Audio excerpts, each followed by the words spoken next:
Unsaon pag-move on, unsaon pag-heal, ug unsaon nga dili magpa-pretend nga naka-move on na. Kini ang tagaag pagtagad sa Dear Panimbaya.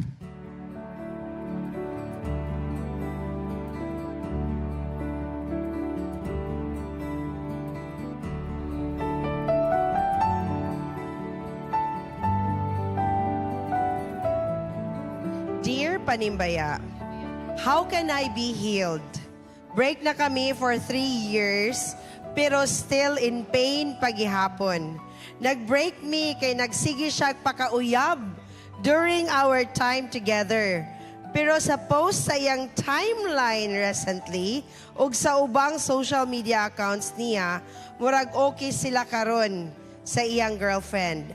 Happy nako di nako kaayo ma-accept nga dili ako ang makahappy niya, kay happy siya. Unsaon pag-heal nga absolute good and not just pretending. Mga kapaglawom, kini ang atong tambagan karon nga kabuntagon. And actually, we heard you mga kapaglawom, tungod kay naghatag mo sa inyo mga tambag kanato sa online sa atong Panimbaya sa Kabuntagon World Facebook page. O karon pagabasahon kini sa atong mga kauban diri sa Panimbaya sa Kabuntagon alang sa atong tambag-tambayan. Yes, Ate Charm. Ready na kayo may mubasa sa ilang mga tambag. And unsay na diya siya? Yes, atong una si Dong Jandy. Shoutout kanimo Dong Jandy. And siya dawaton lang yun nimo nga dili ka mo. Ang importante happy siya nga wala nimo nabuhat sa iya ha. Og makauyab ka pohon, buhaton nimo para balipayon mo. Yes. Yes. And napo diya si Ma'am Honey Grace Evangelio Kaymor. Nagaingon siya diya nga, healing is a process, dear. Involves a holistic approach, focusing on self-compassion, mindfulness, healthy habits, sleep, nutrition, exercise, and social connection, setting boundaries, and seeking support from others. Just be positive kay kinira nga sakit nga way tambal. Mas Okay. maayo pa ang masamad kaysa masakitan sa dugan. Maulian pa. Gusto na Sige, lugod mo na yes. po sa Just be positive lang yun, no? So, matud pa ni Rigel, acceptance. Acceptance sa gid ang tanang tambal kung unsa man ang ato ang dili madawat, no? Para nga dili pud ta masakitan. One word, Chels. Yes. One word only. And Very we also short. have Ladel Yakapintura. Don't try to force yourself to be okay or pretend. It's normal to feel hurt or even jealous. It doesn't mean you're weak. Mo gina mga paglaom, no? Normal ra gyud na masakitan ta, normal na makafeel ta og mga kapahit ani mga gugma-gugma lang yung paglaom. Yes. Pero di na to kalimtan nga ang Ginoo na ra gyud na to. Pero may siya tong duulan.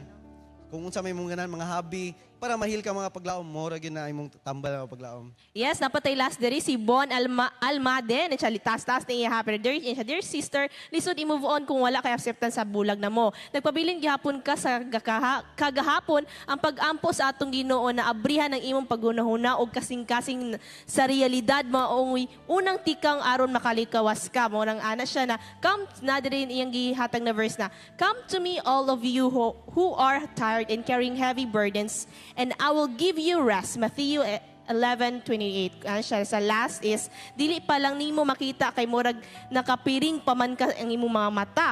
Ampo lang kaniya sister walay dakong problema na dili niya masudlad para sa imo. God bless, praying for your healing. So Yes. natay import karon. And napay last na napay nga last. tambag si Ma'am Nancy Kipling. Nagaingon siya diya, womanizing men are mentally insecure. I don't even understand why some women cast an eye on them. They are despicable, not true Christian, and you never be dishonest to any human if you love God. My dear, you are not grieving for the lost love. You are hurting because you were being deceived time and time again. Yes, thank you so much na nag-commento sa tumatambag-tambayan. Yes, Of course, and- natay import. Si Kuya Natin kauban karon Kay. si Kuya Kay. What Sino can you say sa ato ang Dear sa- Panimbaya? Letter center. Yes. Well, mo agree gyud ko leaning towards ko kato sa ni sister no nga i-share ganina, and I just like to add everyone or every person has different pace in terms of healing. So accepting the hurt, that's number one, no? Acknowledging nasakitan gyud ka kay sometimes kana mo'y lisod. Lisod. Nga kana bitawng na one-upan ka.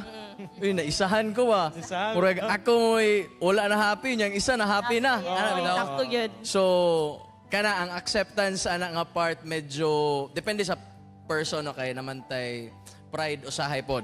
No, nagitay pride isag usa. And then number 2, find not distractions but actually your own healing process or maybe naay uban nga bag-og hobby ba?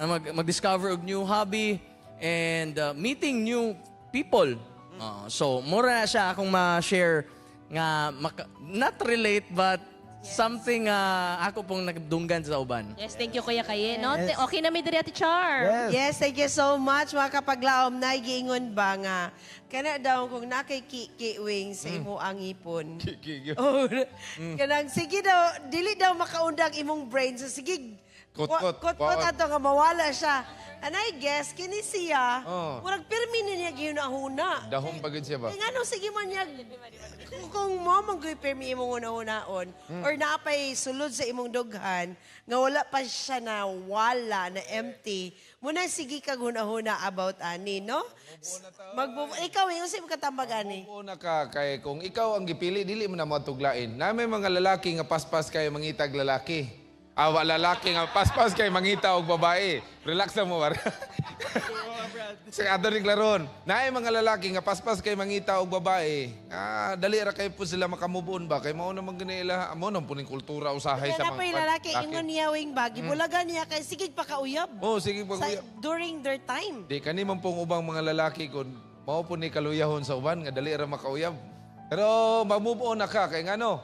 Kung dili ka mag-move on, balik-balik rin mo sakit. Inigmata ni mo buntag, sakit sa dughan. Mauna-unaan ni mo siya. Inigunit sa imong cellphone.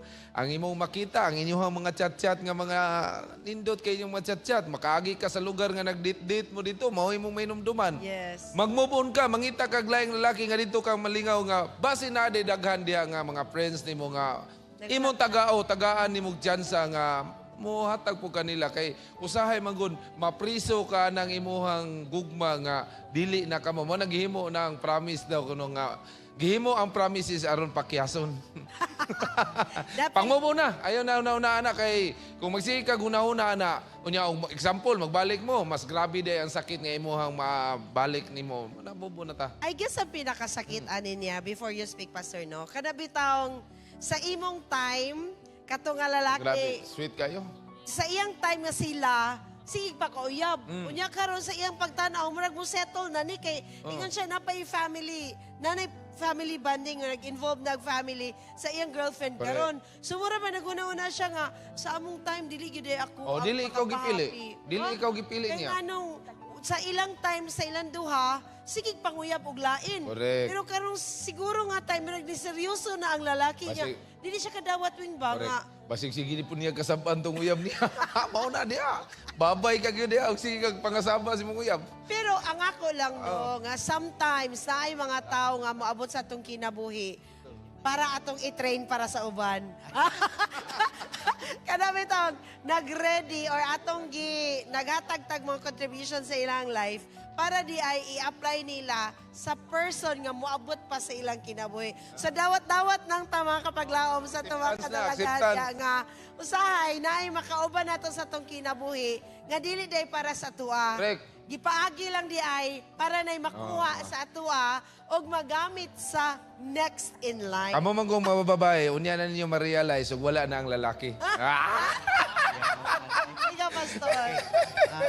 Ang akong nasabtan nani nga sulat ron sa I think babae man no. Babae. Nga gusto na siyang mahil tungod kay gasakitan gyud siya. Nasakitan siya kay ang iyang uyab, nindot pa man ni kay uyab pa man. Pirtipod ka panguyab. Hinging uyab kay ba? Inguyab, oo. Okay. Actually, wa kay ko kay experience ana kay ang ako ang experience kung manguyab ko. What is the one? Nagay ka na Oh, dili ko nang gitawag og lambingon bitaw nimo.